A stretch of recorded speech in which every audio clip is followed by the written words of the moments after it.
నాకు 200 మంది ఫ్రెండ్స్ ఉన్నారన్నట్ట కొడుకు. హ్మ్. తండ్రి అన్నట్ట ఎంత అదృష్టవంతుడురా, నాకు 1.5 ఫ్రెండే ఉన్నారని చెప్పాట.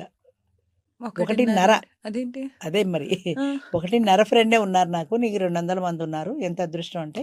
కొడుకు కూడా చాలా ఫీల్ అయిపోయాడు, అబ్బా నాకు అంతమంది ఉన్నారు, మా నాన్నకి ఫ్రెండ్సే లేరు అని.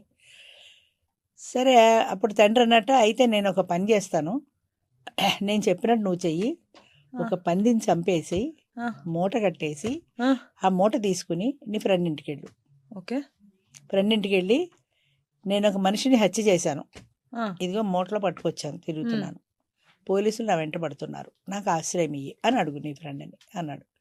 సరే వీడు అది సరే వీడు పందిని చంపేశాడు, మూట కట్టేసి తీసుకెళ్ళాడు. వాడిని అడిగాడు, నువ్వు అక్కడే నిలబడి లోపల రాకని వాడు బయటికి ఇంటేసి తలిపేసుకున్నాడు. ఆ ఇప్పుడున్న ఫ్రెండ్ ఫ్రెండ్ ప్రజెంట్ ఫ్రెండ్ అలా 200 ఇళ్ళు తిరిగాడు, 200 మంది ఇళ్ళు బయటికి పంపేశారు వాడిని. ఒక్క ఫ్రెండ్ కూడా వాడిని ఆదుకోలేదు. ఆ 200 మంది ఫ్రెండ్స్ అప్పుడు తండ్రినట, నా 1.5 ఫ్రెండ్లో ఆ అర ఫ్రెండ్ ఇంటికి వెళ్ళు, నేను అడ్రస్ ఇస్తాను, పలానా ఆయన కొడుకునే అని చెప్పు అన్నాడు.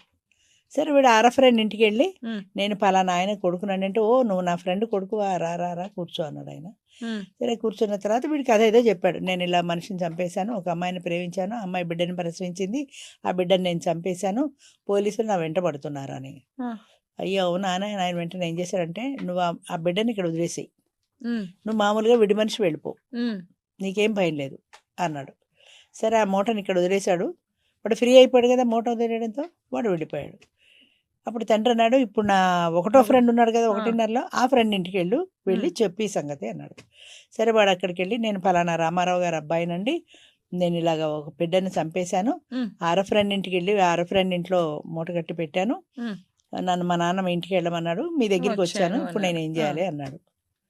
అవునా, నువ్వు ముందు రా, కూర్చో, భోంచెయ్యి, నీకేం భయం లేదు, నువ్వు భోంచెయ్యి, నేనున్నాను, నాది హామీ అన్నాడు. ఆయన పిలిచాడు, వాడు అన్నం పెట్టాడు, అన్నం పెట్టి కూర్చోబెట్టాడు, టీవీ ఏదో వేసాడు, ముందు కూర్చోమన్నాడు. ఈలోగా పోలీసులు వచ్చారు నిన్ను పట్టుకోవడానికి. ఆ హత్య నేనే చేశానని ఈయన వెళ్ళిపోయాడు, ఈ ఫ్రెండ్ 1వ ఫ్రెండ్ వెళ్ళిపోయాడు. నేనే చేశాను ఆయన ఒప్పుకొని, ఈ నేరాన్ని ఆయన ఎత్తి మీద వేసుకుని ఆయన వెళ్ళిపోయాడు. అప్పుడు వీడు అనుకున్నాడు, 200 మంది ఫ్రెండ్స్ ఉన్నారు నాకు, ఒక్కడు నాకు ఆశ్రయం ఇవ్వలేదు, మా నాన్న ఫ్రెండ్ చెయ్యని నేరాన్ని కూడా ఆయన ఎత్తి మీద వేసుకుని ఇలా చేశాడు అని. సో 1.5 ఫ్రెండ్ ఎక్కువ, 200 ఎక్కువ అంటే ఎందుకు పనికిరాని, హాయ్ ఇవాళ నువ్వు నా ఫ్రెండ్ రాని కలం స్నేహాల్లోనూ కావలించుకొని ఫోటోలు తీసుకోవడంలోనూ వాట్సాప్లో పెట్టుకోవడంతో ఆ ఫ్రెండ్షిప్ ఖతం అయిపోతుంది.